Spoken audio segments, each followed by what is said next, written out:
Hello, this is vlog 5, despite the fact that I've actually missed a couple of nights. So let's see, I managed to make 4 videos in a row before going gone for 2 days or 2 nights, and then back on the 7th.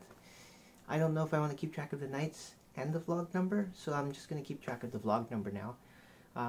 But long story short, I fell asleep twice in a row the last 2 nights at 10, and then never woke up again. Okay, I did, but I never got out of bed again. So, okay, I did, but my brain never completely woke up, if that makes any sense. So, something I've known for a long time is if you do something wrong once, it's a mistake. Do something wrong a second time, that's a habit. So I need to break that habit, and that's why I'm here.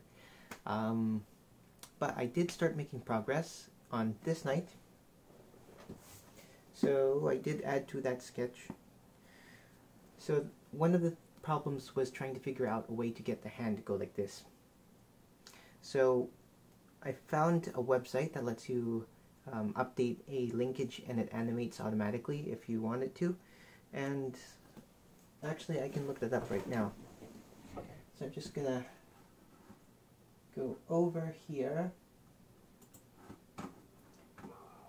and I can play it. So if you have a 3-bar linkage or something, you have this bit that rotates and you have these 2 arms that start moving. If this arm had a hand attached to it, you could have something that would look like a hand just going like this periodically. And it would be mechanical. So the tricky part then is to get something that rotates around here from the crank that's going this way.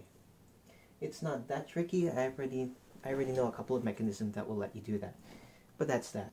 And also, just to keep a permanent record, I have a copy of those dimensions right over here in this part. Not sure if you can see it. So that's where the hand would be, and that's where we have the 3-bar linkage with 2 fixed points on the bottom. Also, that arm over here that rotates can be replaced with a gear, so that's kind of interesting.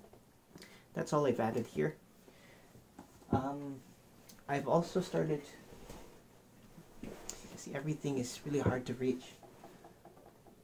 The other thing I've started was actually making parts for holding the domino. So the problem with me is I have a lot more experience with software building. I know Angus from Maker's Muse on YouTube, it's a YouTube channel, tries to do things within 3 builds. At least that's why I understand it, the rule of 3. I, on the other hand, have many iterations. As you can see, I've got many versions of the same part, and many extra bits of waste material. And this, while I was gone, ended up happening. I had a part that just got stuck and then detached from the build plate, and they ended up with yummy, delicious PLA spaghetti. I wish I don't have that, but I do. But this is what I have so far, which is pretty promising. You have a part that takes a professional domino. You can pretty snugly clip it in, just like that. And I have a part that pivots away. So in theory, I could have a track where the domino will fall over, just like that. Now, if I copy this little part that's moving right now, if I copy that over many times, you can end up with a domino track that just goes on forever. Now, the problem with this is that's a very similar design to a company that's pretty prominent in the domino community and makes stuff like this. But I assure you that this is so that I can actually customize this final part and add it to a machine. So this is, at least for now, going to be a thing that will take the place of the actual mass-produced product that I might be able to work into the design as well. I just don't have it myself. But that's pretty promising. So after extending it to a number of domino pieces, you can tell me how many. I think I would go for either 4 or 6.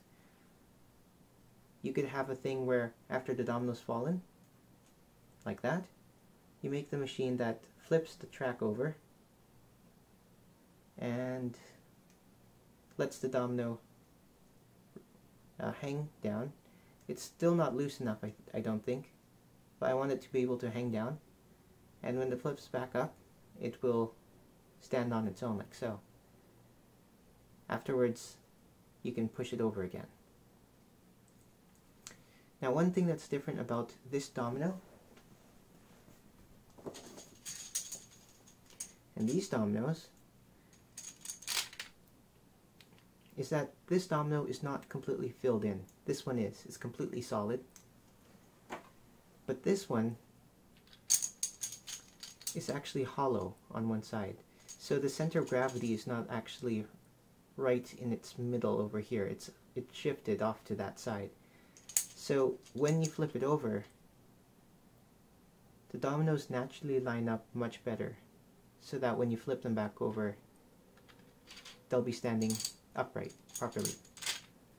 At least if you hold it very steadily. So if I were to do this and then flip it back, there we go, something like that. So I may have to redesign this or come up with something a little different. I really hope I don't have to come up with something too complicated, but I might have to just make dominoes that are actually off-centered in gravity, or center of gravity. So this is going to be quite interesting, especially right now. It kind of clicks at the 45-degree angle and then has trouble going the rest of the way. So I've no clue what's going on, because in the 3D design it's supposed to be a little round. Now if you shift it over to the right a little bit or to your left, that's my fault. And there's nothing much to add. Oh, I do have social media. I do have an Instagram account. I also have a Facebook account, but that's in the Facebook business page, so no one's going to see it unless you actively look for it. So it's going to be linked to, I believe, down in the description, as well as on my channel page, my YouTube channel page, where you can find my social media links in the top right. Anyways, that is me, 22, for tonight, signing off. Thanks for watching.